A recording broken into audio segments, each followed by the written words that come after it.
A confissão para quem cometeu faltas graves após o batismo não é facultativa, mas estritamente necessária.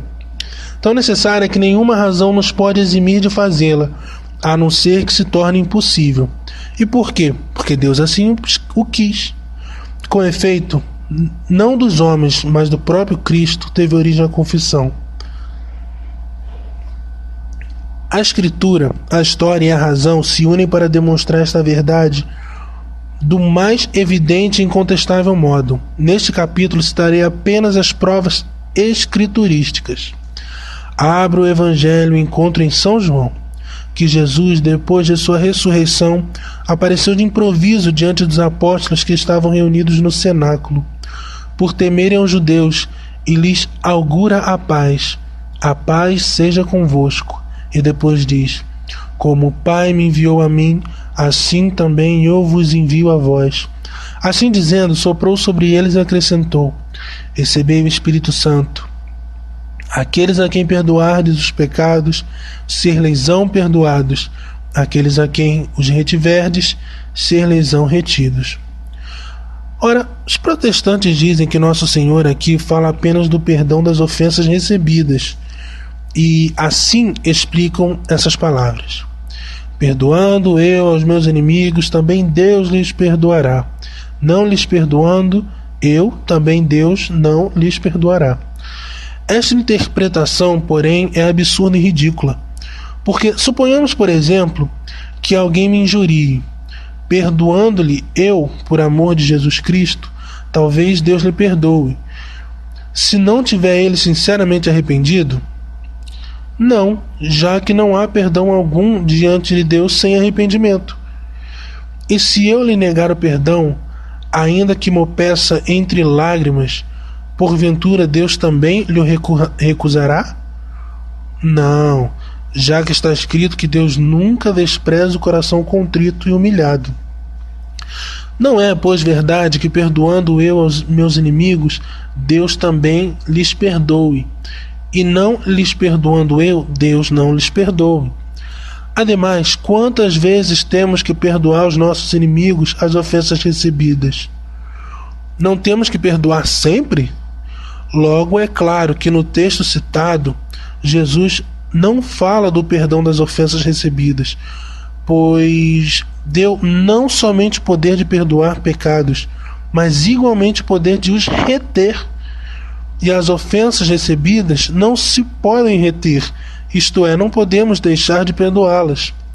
Qual, pois, o verdadeiro sentido das palavras pronunciadas por Nosso Senhor? Ei-lo. Segundo a doutrina da verdade católica, Jesus quis, por essas palavras, dar aos discípulos e neles aos sacerdotes o verdadeiro poder de perdoar ou reter os pecados cometidos contra Deus. De fato, envia os seus discípulos com o mesmo poder que ele tinha recebido de seu Pai, dizendo-lhes claramente: como o Pai me enviou a mim, assim também eu vos envio a vós. Ora, Jesus Cristo, mesmo como homem, foi enviado com o poder de perdoar os pecados. Tanto isto é verdade que operou um milagre para provar este poder. Portanto, também os discípulos foram enviados com este mesmo poder. Além disso, trata-se de um perdão, cujo autor principal é o Espírito Santo. Dizendo Jesus: recebei o Espírito Santo, como se quisesse dizer: o poder de perdoar os pecados é poder divino. Pois bem, recebei este poder, recebei o Espírito Santo. Aqueles a quem perdoardes os pecados, ser-lhes-ão perdoados. Aqueles a quem os retiverdes, ser-lhes-ão retidos. Ora, o Espírito Santo verdadeiramente perdoa os pecados cometidos contra Deus. Logo, os discípulos receberam o poder de conceder este perdão. E de resto, o próprio bom senso nos diz: assim hão de ser interpretadas as palavras de Jesus. Suponhamos, por exemplo, que um patrão diga ao seu administrador: todas as dívidas que perdoardes, eu também as darei por perdoadas, e as que não perdoardes, tampouco eu as perdoarei. Pergunto eu: este administrador não por si mesmo, mas pela faculdade recebida, tem ou não o direito de perdoar as dívidas contraídas com o seu Senhor? Tem, e seria ridículo negá-lo. Pois bem, o pecado é uma dívida contraída para com Deus, e com relação a esta dívida, Jesus disse aos seus discípulos: aqueles a quem perdoardes os pecados, ser-lhes-ão perdoados; aqueles a quem retiverdes, ser-lhes-ão retidos. É, pois, certo que os discípulos receberam o poder de perdoar os pecados cometidos contra Deus. Somente eles o receberam? Não. Jesus lhes confiou este poder para que o transmitissem aos seus sucessores, que hão de durar até o fim dos séculos. De fato, diz São Paulo, todas as coisas vêm de Deus, que nos reconciliou consigo por meio de Jesus Cristo e nos deu a nós o ministério da reconciliação, isto é, o ministério do perdão dos pecados. Do texto acima se deduz que Jesus deu o poder de perdoar os pecados e que este poder não foi comunicado somente aos apóstolos, mas também aos demais sacerdotes, pois São Paulo não viveu com Jesus. Além disso, Jesus instituiu os meios de salvação não somente para os tempos apostólicos, mas para todos os tempos. Acaso não pecamos também nós, assim como pecávamos contemporâneos dos apóstolos? Portanto, o poder de perdoar pecados não devia acabar com a morte dos apóstolos. Foi também somente aos apóstolos que nosso Senhor disse: ide batizai, ide instruir todas as gentes. E todos compreendem que não somente os apóstolos receberam esses poderes, mas os receberam para transmiti-los aos seus sucessores. O mesmo se diga do poder de perdoar os pecados. Enquanto houver pecadores no mundo, sempre haverá na igreja esses poderes. E quem são, a este respeito, os sucessores dos apóstolos? São os sacerdotes, assim como nos atesta a história de todos os séculos do cristianismo. Mas, dizem os protestantes, quem pode perdoar os pecados é somente Deus. E quem jamais o contestou? Sem dúvida, quem pode perdoar uma ofensa é somente o ofendido. Se, por exemplo, alguém me insultar, sou eu quem lhe pode perdoar e não outrem. Eu, porém, posso perdoar de dois modos ao meu inimigo: por mim mesmo, dizendo-lhe: a ofensa que me fizeste está perdoada, e posso também me servir de um intermediário, que em meu nome lhe conceda o perdão. Também neste caso sou eu quem perdoa, mas por meio de outrem. Igualmente se diga que em nosso caso, quem perdoa os pecados é somente Deus. Ele, porém, pode perdoá-los por si mesmo e pode também se servir do ministério de um humano para fazer as pazes com o pecador e lhe conceder o perdão. E de fato, aprove a Nosso Senhor escolher este segundo modo, pois, como acaba de demonstrar, confiou aos homens o poder de perdoar os pecados. Daí a necessidade da confissão, isto é, a necessidade de declararmos os nossos pecados, a fim de que sejamos perdoados, porque, note-se bem, Jesus confiou aos seus ministros dois poderes, o de perdoar os pecados e de os reter. Portanto, eles devem conhecer quais são os pecados que devem ser perdoados e quais devem ser retidos. Mas podem conhecê-los se o próprio pecador não lhes manifestar? Não, não podem. Devemos, pois, concluir que enquanto dava Jesus aos seus ministros o poder de perdoar e de reter os pecados, ao mesmo tempo impunha aos fiéis a obrigação de confessá-los aos sacerdotes, a fim de que eles pudessem com justiça exercer eles este sublime ministério. Aqui, porém, nasce uma dificuldade. A confissão pode ser pública e secreta ou auricular.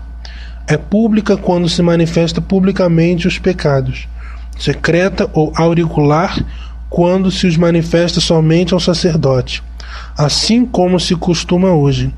Ninguém é capaz de provar que ele proibisse a confissão secreta, nem que ordenasse a pública. A Igreja pode, portanto, escolher uma ou outra, conforme lhe aprouver. Agora, a confissão, sua instituição divina, provada pela tradição e pela razão. São João, na sua primeira epístola, diz: se confessarmos os nossos pecados, Deus é fiel e justo para perdoar esses nossos pecados e nos purificar de toda iniquidade. Ele aqui não diz a quem devemos confessar os nossos pecados, somente apresenta a confissão como condição para que Deus seja fiel em manter a sua promessa de perdoar. Mas, por um lado, em nenhum lugar do Novo Testamento lemos que Jesus tenha prometido perdoar os pecados aos que se confessarem somente a Deus. E, por outro lado, o mesmo apóstolo declara no seu evangelho que Jesus prometeu dar por perdoados os pecados que perdoassem os seus ministros, pelo que cumpre dizer que São João fala aqui numa confissão feita aos homens e não somente a Deus. De resto, São Tiago diz abertamente que a confissão deve ser feita aos homens e não somente a Deus. Confessai uns aos outros os vossos pecados para serdes salvos. A que classe de homem devemos confessar os nossos pecados? Sem dúvida, aqueles que receberam o poder de perdoá-los, como resulta de outros textos da Sagrada Escritura. Por exemplo, São Lucas, nos Atos dos Apóstolos, nos refere que então uma grande multidão de fiéis vinham aos pés dos apóstolos, vinham até onde estavam Paulo e Barnabé, para confessarem e declararem os seus pecados. Em Atos 19, 18. É, pois, certo pela própria Sagrada Escritura que a confissão era praticada pelos cristãos desde os primeiros tempos.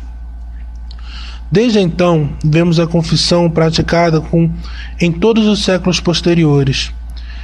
Desta divina instituição fala no primeiro século do cristianismo São Clemente Romano, que, exortando numa sua carta os fiéis de Coríntio a recorrerem à misericórdia divina, dizia-lhes: enquanto estamos neste mundo, arrependamo-nos de todo o coração, porque depois da morte não podemos mais confessar os nossos pecados, nem fazer penitência.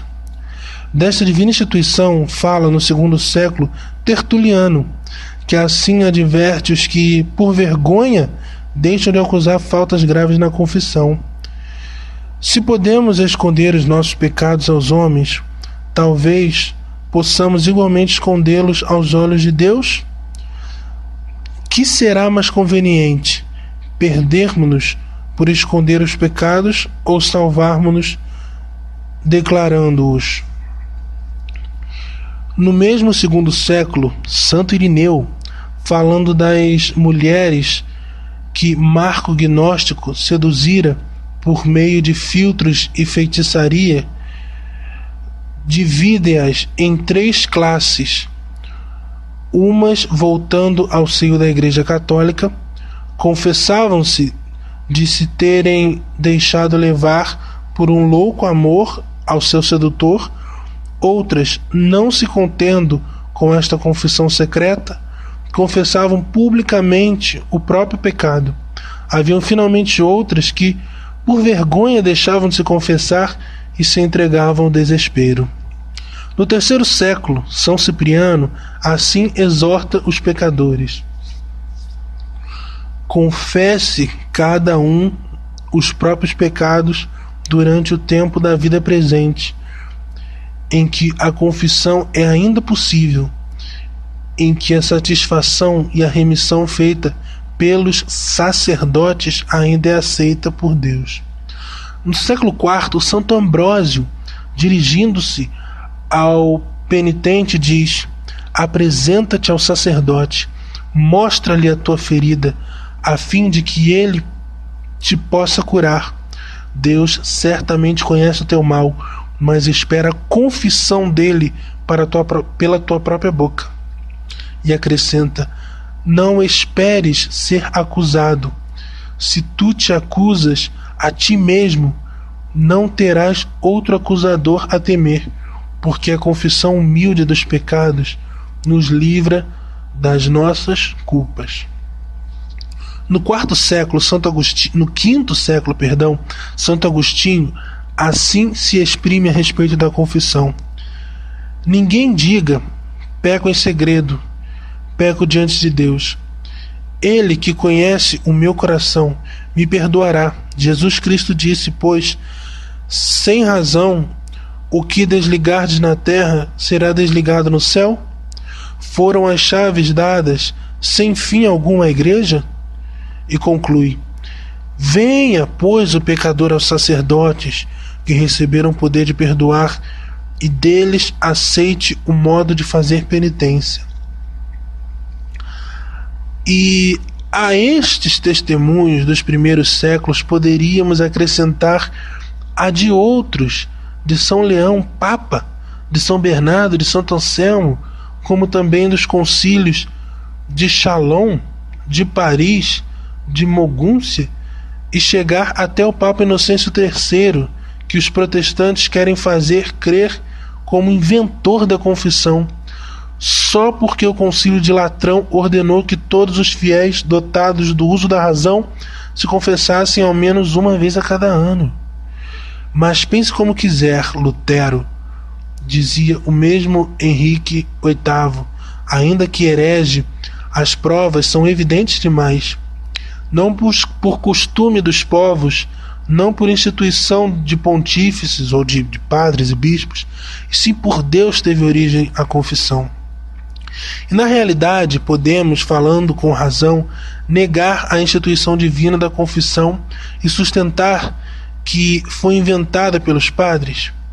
Não, seria um absurdo, porque se tivesse sido inventada pelos padres, poder-se-ia indicar o seu autor. De fato, a história que registra os nomes dos que fizeram alguma invenção, sem dúvida, nos teria transmitido também o nome daquele que inventou a confissão, tanto mais que se tratava de um negócio de suma importância. Ora, pelo contrário, ninguém pode indicá-lo.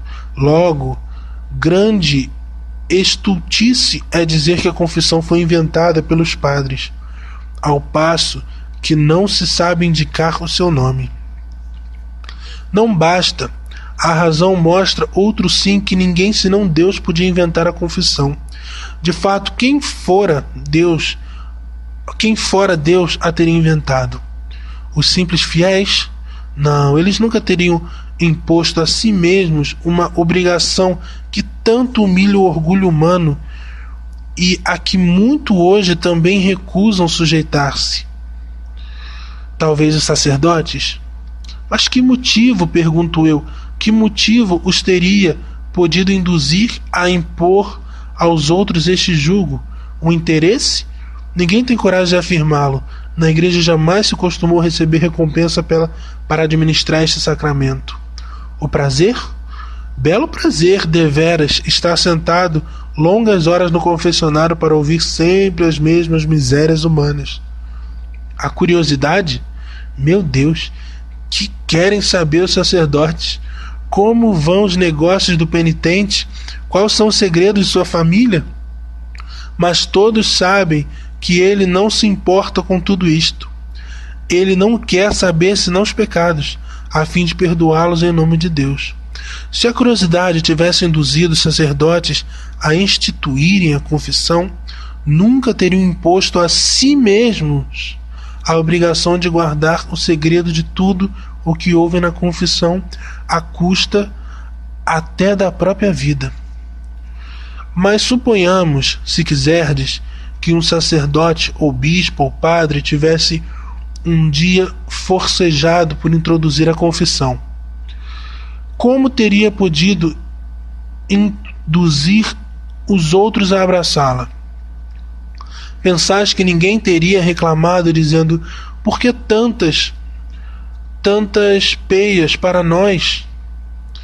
Por que dificultar-nos desta maneira o caminho do céu? Por que impor-nos uma obrigação que os nossos pais desconheceram? E ainda que este sacerdote tivesse podido introduzir essa novidade na sua freguesia, na sua diocese,